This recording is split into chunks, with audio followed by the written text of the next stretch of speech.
Hey everybody, Professor Snart just checking in. It's Friday, so yesterday was the due date for Unit 5B, kind of the second half of our midterm here. Kind of an easier unit, no major writing assignment to be done. And I thought it was pretty straightforward, but I think there was maybe some initial confusion about the two discussion boards that were going on, and they were related obviously, but different things were supposed to happen. In the one, the peer exchange, you were just submitting your essay from the midterm essay, so the essay file, and many people kind of did some revisions, which is perfectly fine, or just submitted what they'd initially submitted. Either way works.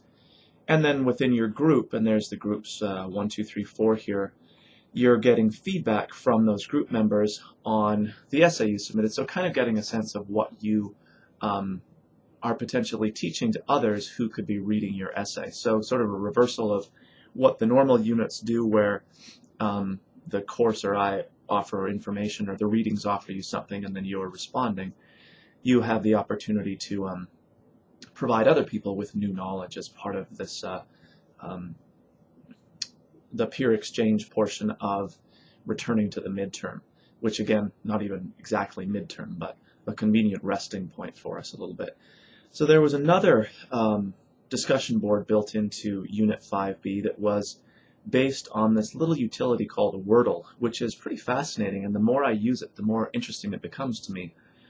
It's a little Java program that runs on its own website, and so I've provided a link here that I actually had to rebuild. So if it didn't work for you from the unit, you may want to retry it. Even though we're past the deadline, in fact, I'm going to invite people to complete the work for this unit, even though we're past that deadline.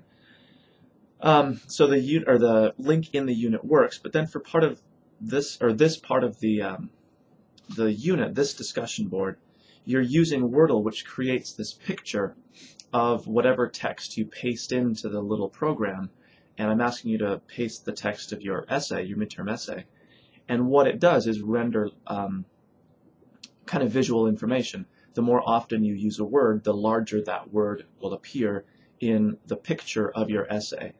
And often Wordle will just randomly format for color and orientation and sort of the general shape and font and stuff like that.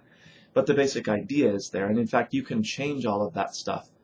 And what I normally do is paste in text, and then I will change it so it's black and white, a little easier to look at, and orient it a way that kind of makes sense. Usually, you know, the landscape versus portrait, whatever you prefer to look at.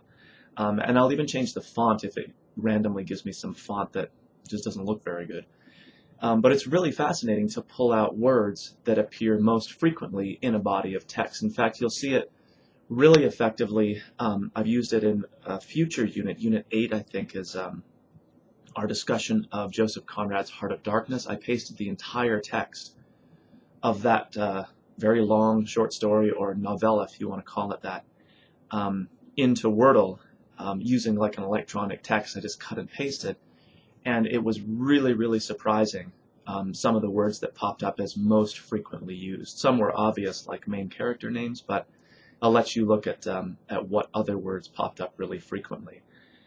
But there was some fundamental confusion, I think, initially, which I think ended up snowballing for our particular unit, where people were not following the directions. So there was like multiple cross postings on the various discussion boards. And so again, if you didn't quite get it right the first time, I invite you to make sure you've done both components. And again, I got some emails from people about Wordle not working correctly. If you've made an honest effort, you know, I trust that you would do that. If you want to retry it, maybe a different computer, but often, especially with things like Wordle, which is a website that runs outside of Blackboard, and we're not really in control of how it operates. Lots of things can go wrong as far as your computer security settings, the browser you're using, all of that kind of stuff. So if you made an honest effort and it didn't work, I understand that. But as you can see, many people did get it to work. But I think a lot of other people just didn't sort of understand the two components that were going on. So if you didn't get that correct, then I invite you to go back and try to do it correctly. You'll notice too that as far as the grading goes, you're just getting a check mark for complete or incomplete. And because of the confusion between the discussion boards, I did my best to piece out what people had completed or not completed. So if you feel like you did do something but don't have that check mark, then just let me know, because I may have missed a name on a wrong discussion board or whatever the case might be. So again, even though we're past the official due date for the second half of our midterm, or this Unit 5B, if you didn't quite get things to work or are still finishing up, please go ahead and do that, and let me know if there's stuff that I need to look at still, that you're posting a little bit late. Or if you had a group who waited until the last minute to post their essay for review, obviously you're not going to stay up until 11:59 p.m. the day that it's due to look at it. And so, again, it puzzles me why someone would wait that long to post an essay that's ostensibly already written, given that you have the week. I just hope people aren't waiting until Thursday afternoon to see, well, what do I have to do this week, and then rushing to get it done. But back to our regular units now. Unit 6, the middle period. The very generic name and part of the discussion early on here is exactly how naming of ages, particularly ones like this, become a convention of academic, often debate, but just sort of academic necessity, or even just convenience, honestly. So the middle period is interesting because it covers, among other things, what are sometimes even called the Dark Ages.